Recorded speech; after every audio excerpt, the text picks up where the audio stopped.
In order to really understand the fretboard, we are going to have to learn where every single note is located on the entire guitar. You might be thinking, but Christian, there's like 50 strings and like 100 frets, so that means there's like 20,000 notes. How on earth am I going to find all of these notes?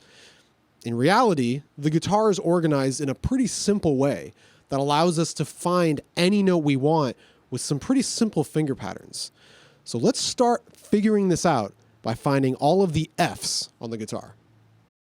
So we're going to start with finding the F furthest this way, so closest to the headstock. If you know the E string already, then you should know that that F is located right here, first fret. Okay? What we are going to do is we're going to find all of the Fs everywhere on the fretboard and see if we can create some sort of visual or physical pattern between that F and this one. So what we're going to do is we're going to go through every string, find the Fs. Let's start with the A string. So F on the A string. I'm just going to walk up until I find it. A, B, C, D, E, F. There's the F. Now this is the F I just found. That's the F I already know on the E string. I can't really physically play these two.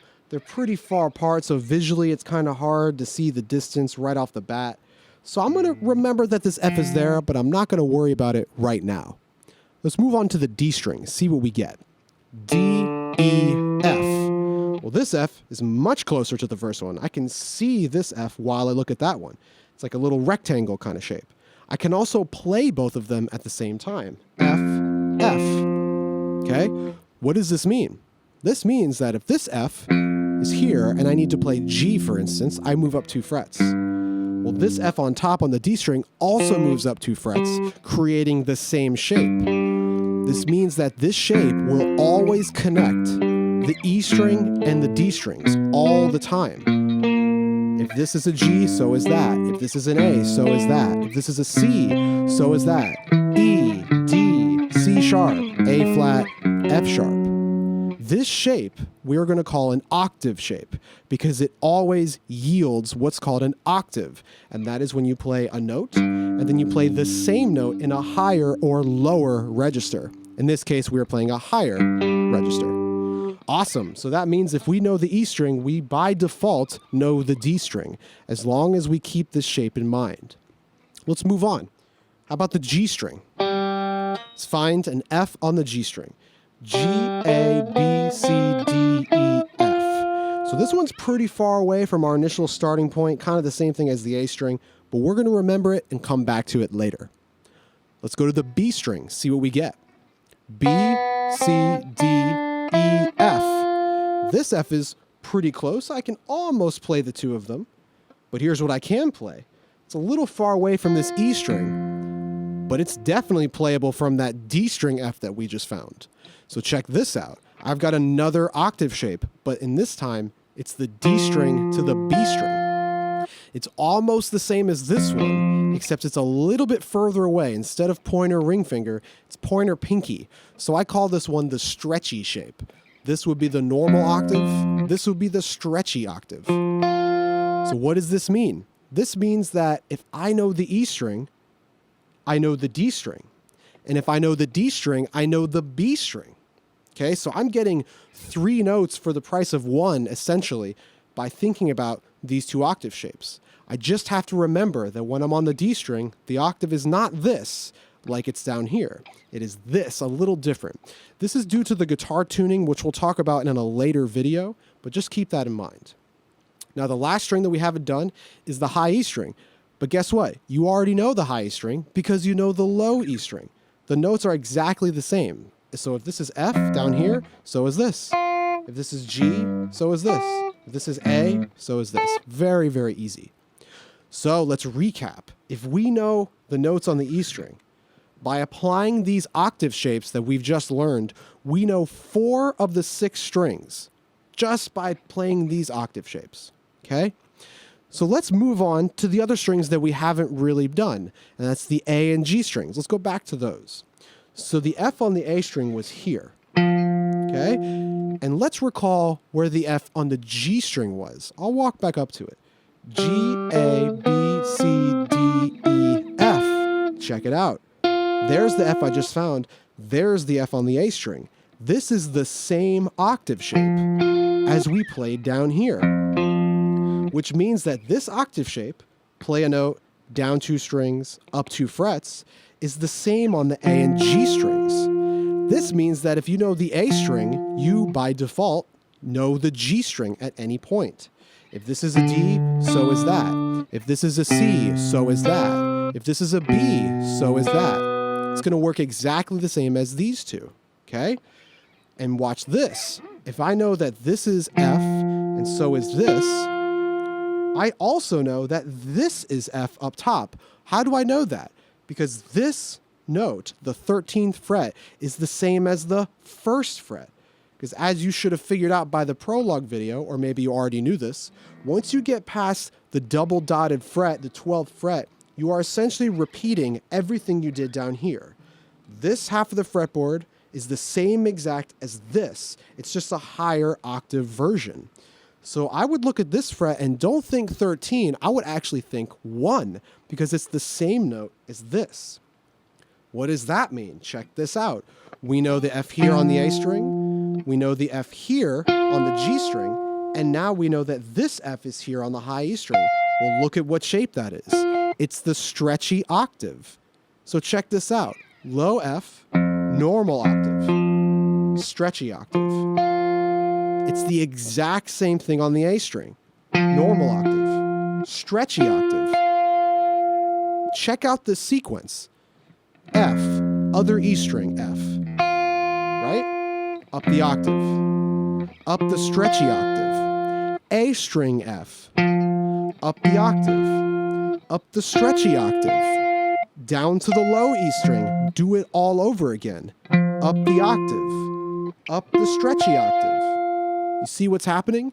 By applying these shapes, I'm getting every single F on the fretboard as far as I want to go, without really having to memorize too much other than these octave shapes. Now you might be wondering, I know the E string really well, but I don't really know the A string. So finding an F like that on the A string is going to be a little bit difficult for me. You don't necessarily have to do that. Watch this. F, up the octave, up the stretchy. Now remember where the F was on the A string. There. Check this out. This is another octave pattern between the B string and the A string. Looks like this. It's a little different because it's 3 strings stretched, but it's still an octave. If this is F, so is that. If this is E, so is that. If this is D, so is that, etc. I call this shape the C chord octave because it kind of looks like a C chord if you didn't have the middle finger. So you can call it whatever you'd like. That's what I'm going to call it. So watch as I connect all the Fs by thinking about this. F, other E string F, right? Up the octave, up the stretchier octave, down the C chord octave. Let's do it all over again. Up the octave, up the stretchy octave, down to the E string, restart, up the octave, up the stretchy octave, down the C chord. Now I'm kind of running out of frets at this point. That's every F. Guess what? This works for every single note on the whole guitar regardless. I'm going to try with B flat. Let's see what happens. Here's B flat. Because I know the E string really well, I know that that's B flat. Let's find all the notes. Same exact process. E string, E string. We immediately know those two. Up the octave. Up the stretchy octave. Down the C chord. Up the octave. Up the stretchy octave. Other E string. Up the octave. Sorry about my tuning. I need to intonate this guitar. Now you might say, okay, well, I got all of these. What about these back here? I kind of skipped this whole thing. Well, I can just go in reverse. B flat, E strings. Now watch this. From the top E string, down the stretchy octave, down the normal octave. Now I just found the B flats. This method will allow you to find any note anywhere in either direction, as long as you practice it like that. Speaking of practicing, let's go over how I personally would work this out. So one thing I'm going to say throughout all of my lessons is that you should always play and practice in a musical context. What I mean by that is I don't necessarily think it's a good idea to just mindlessly practice mechanical or technical things in a way that is not musical. Because if you can't use it in a musical context, I don't really think you should be playing it. So what I'm going to do for this octave finding all of the note method is I'm going to play this over a backing track that I have made. And below the video, you'll find a link to this same backing track for every single note. So there will be 12 of them. So you can pick and choose whichever note you want to practice, and the backing track will work with that. So the backing track is essentially one note. At times, it's not one note. I have some chords going on because I was getting really bored just playing over one note. But it does work if you just continuously play that one note that you are practicing. So this is what it sounds like. Check this out. It kind of sounds like if Blade Runner had a funk band. Oops, let me start from the beginning. All right, here we go. So this is in C, this one. I'm just going to play every C, moving up the octaves like I've always done. Here's the E string, up an octave, up the stretchier octave, down the C chord, up the octave, up the stretchy, backwards, keep going backwards, backwards, right? Just came in, excuse me, I'm just going the same way as I went. Down the stretchy, down the normal. How about up the C chord? All right, nice. Other way. I'm going to go a little faster this time, so watch this.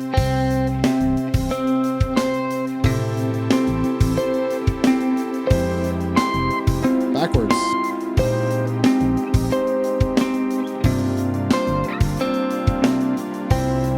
That's everything. You can also get creative with this stuff. How about you play like a rhythm? Next one.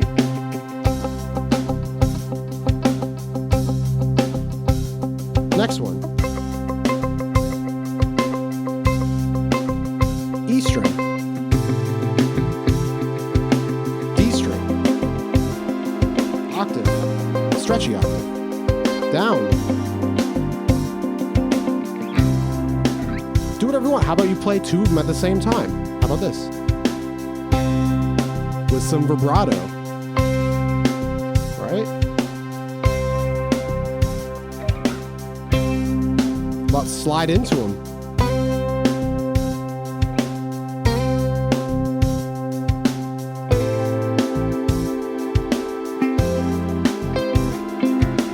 Now I'm just messing around.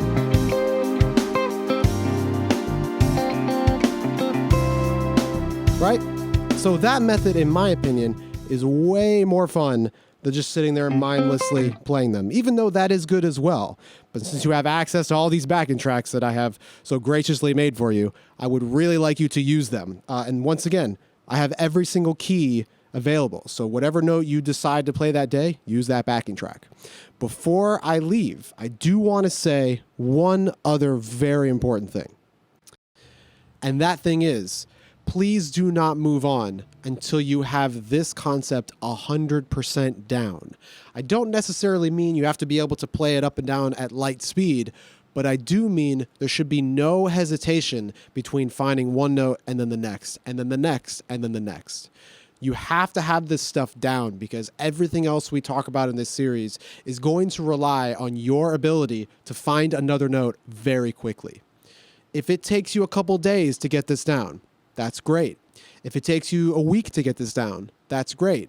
If it takes you 2 weeks, if it takes you 3 weeks, that's great. It doesn't matter how fast you get it down. This is not a race. It matters how well you have it down. That is always going to be more important than trying to get some concept down really fast just because you want to.